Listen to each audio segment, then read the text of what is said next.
This stretch of the trail is facing south. This is facing Booster Park at the end, turning north to show where this trail would continue on to Warm Springs Community Park.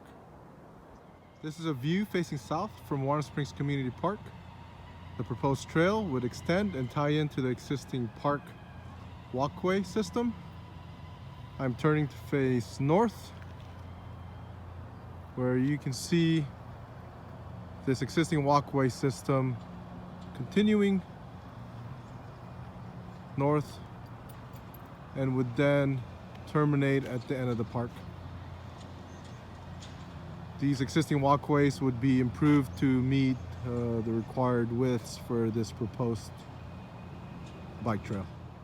This is at the north end of Warm Springs Community Park, where the proposed bike trail will tie into the existing walkway system and continue north towards Mission Boulevard. This is a view south towards Warm Springs Community Park.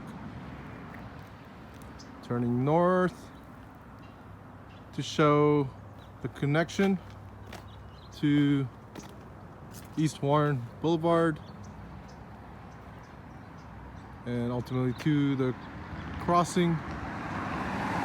And we will work with our transportation engineering group for the ultimate connection to Mission Boulevard.